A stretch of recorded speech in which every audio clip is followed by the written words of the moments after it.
ఇవాళ ఈ రాష్ట్రంలో ఒక విచిత్రమైన పరిస్థితి కనబడతా ఉంది.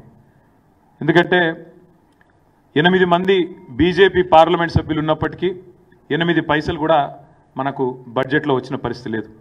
8 మంది బీజేపీ, 8 మంది కాంగ్రెస్, 2 పార్టీల ఎంపీలు ఉన్నప్పటికీ రాష్ట్రానికి దక్కింది మాత్రం గుండు సున్నా అనే విషయం కూడా చర్చకు వచ్చింది. ఏ రకంగా ఇవాళ ఆంధ్రప్రదేశ్లో 16 మంది ఎంపీలతో అక్కడ కేంద్రంలో భాగస్వాములుగా ఉన్న టీడీపీ వాళ్ళకి ఏ రకంగా లాభం జరుగుతున్నది, ఇవన్నీ కూడా చర్చకు వచ్చినాయి. ఏ రకంగా తెలంగాణ ప్రజలు కూడా తమ పాత్ర, బీఆర్ఎస్ అనే పార్టీ తమ ఇంటి పార్టీ ఢిల్లీలో ఉంటే ఖచ్చితంగా ఈ హక్కులను సాధించే దానిలో కానీ, పోరాటం చేసే దానిలో కానీ, కేంద్రం మెడల్ వంచే దానిలో కానీ ఏ రకంగా గతంలో పోరాడింది మీరు చూసినారు. తప్పకుండా ఆ విషయంలో కూడా విస్తృతమైన చర్చ కూడా జరిగింది. ఇంకా చాలా విషయాలు చర్చించడం జరిగింది. కానీ ముఖ్యంగా నేను చెప్పాలనుకున్నది ఈ మెంబర్షిప్ డ్రైవ్, సంస్థాగత నిర్మాణం ఈ సంవత్సరం ఉంటుంది, పార్టీ కమిటీల నిర్మాణం ఉంటుంది, బ్రహ్మాండంగా రజతోత్సవ సంబురాల నిర్వహణ ఉంటుంది, ప్రజా పోరాటాలు కూడా, ప్రజా సమస్యల మీద పోరాటాలు కూడా ఉంటాయి. మధ్యలో ఎన్నికలు వచ్చినాయి అనుకోండి, స్థానిక ఎన్నికలు, సాంస్థిక సంస్థల ఎన్నికలు వస్తే వాటిని కూడా, అందుకే this year is going to be very busy for BRS. Will be a very very busy year. వచ్చే ఏప్రిల్ 27 దాకా, అంటే 2026 ఏప్రిల్ 27 దాకా కూడా విస్తృతమైన కార్యక్రమాలు నిర్వహిస్తాం. సంస్థాగతంగా నిర్మాణం చేసుకుంటూనే మరి ముందుకు సాగుతాం.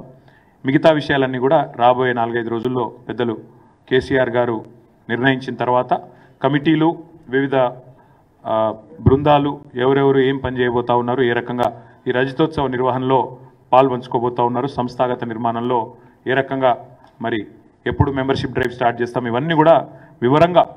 అల్టిమేట్గా ఈ సమావేశంలో కేసీఆర్ గారు ఒకటే మాట చెప్పారు, అది చెప్పి నేను ముగిస్తాను.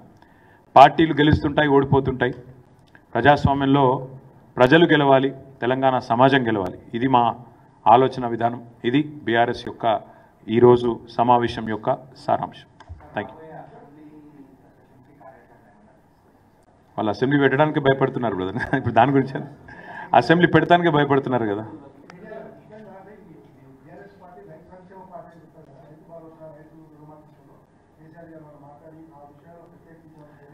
కేసీఆర్ గారు పార్టీ ఇప్పటిదాకా ఈ గత 14 నెలలుగా చేస్తున్న వివిధ కార్యక్రమాలు, ముఖ్యంగా నిరంజన్ రెడ్డి గారి నేతృత్వంలో మొన్న రైతు స్థితిగతుల అధ్యయనానికి ఒక కమిటీ ఏదైతే తీసుకున్నామో వారు చక్కగా పనిచేస్తున్నారు, జిల్లాల పర్యటనలు చేస్తున్నారు.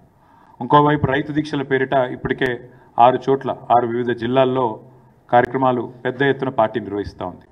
ఆ విషయంలో పార్టీ నాయకులు, కార్యకర్తలు చూపుతున్న చొరవను, మరి రైతుల కోసం పడుతున్న తపనను కేసీఆర్ గారు అభినందించారు, కొనసాగించమని చెప్పి కూడా ఆదేశించారు.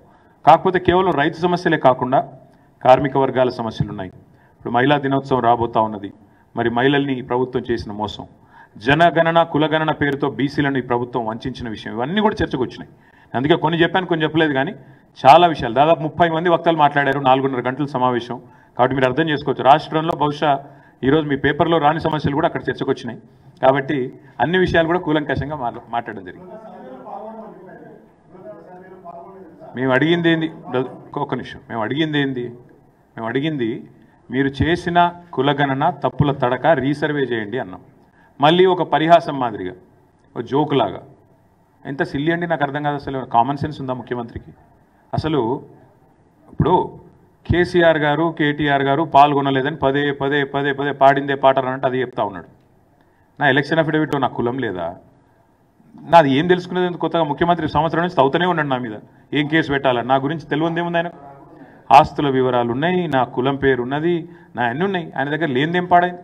అసెంబ్లీ స్పీకర్ నడితే ఆయన ముఖాన కొడతాడు. నేనేమంటున్నా అంటే చిల్లర మదాకులు చేయొద్దు. ముఖ్యమంత్రి అంటోడు ఈ చిల్లర మదాకులు చేయొద్దు. నీకు బీసీలో మీ చిత్తశుద్ధి ఉంటే 42% రిజర్వేషన్ ఎట్లిస్తావో చెప్పు. రాహుల్ గాంధీ ఏం చేస్తాడో చెప్పు. నీ పార్టీ ఏం చేస్తుందో చెప్పు. బీసీల మీద ప్రేమ ఉంటే 42% రిజర్వేషన్ ఇచ్చే మాట నిజమే అయితే ఎట్లా నీ కార్యాచరణ ఏందో చెప్పు. ఇంకొక మాట, ఇవాళ చాలా సిల్లీగా మాట్లాడుతున్నాడు, ఎట్లా సాధ్యమవుతుందని మాట్లాడుతున్నాడు. మరి ఎట్లా సాధ్యమవుతుందని ఎలక్షన్ల ముందు తెలియదా? కామారెడ్డి డిక్లరేషన్లో సిద్ధరామయ్య గారితో చెప్పించేటప్పుడు ఎట్లా సాధ్యమవుతుందని సోయలేదు ఆ రోజు. అంటే ఓట్ల కోసం ఏదైనా మాట్లాడచ్చు, బీసీలను మోసం చేయొచ్చు. ఇవాళ గద్దెనెక్కి కూర్చున్న తర్వాత మాత్రం ఎట్లా సాధ్యమవుతుంది, పార్టీ పరంగిస్తా. కాబట్టి ఇవన్నీ కూడా సమాజం మొత్తం గమనిస్తూ ఉన్నది. మేము ఒక్కరమే కాదు కదా బ్రదర్, రాష్ట్రంలో బీసీ సంఘాలు నిర్ద్వందంగా తిరస్కరించినారు ఈ జనగణన కులగణన తప్పు అని. మరి ముఖ్యమంత్రి గారి సమాధానం చెప్పమనండి. చెప్పకుండా ఈ పిచ్చి మాటలు.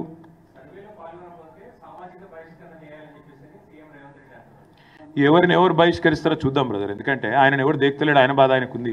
మంత్రులు పట్టించుకుంటలేరు, పార్టీలో వర్కింగ్ ప్రెసిడెంట్ పట్టించుకుంటలేడు, ప్రజలు పట్టించుకుంటలేరు. బయటకు పోదామంటే భయం అవుతుంది, ఇంట్లో కూడా పట్టించుకుంటారో లేదో డౌటు. నేనేమంటున్నా అంటే ఈ పిచ్చి మదాకులతో ఎక్కువ రోజులు టైంపాస్ ముచ్చట్లతో గవర్నమెంట్ నడపలేము. బజార్ భాష మాట్లాడడం ఈజీ, కేసీఆర్ గారు ఇదివరకు చెప్పారు.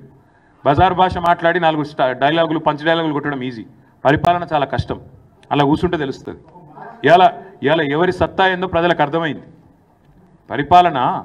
పరిపాలన సామర్థ్యం ఏందో ఇప్పటికే అర్థమైంది. ఇంకా రానున్న రోజులు అన్నీ తేలుతాయి.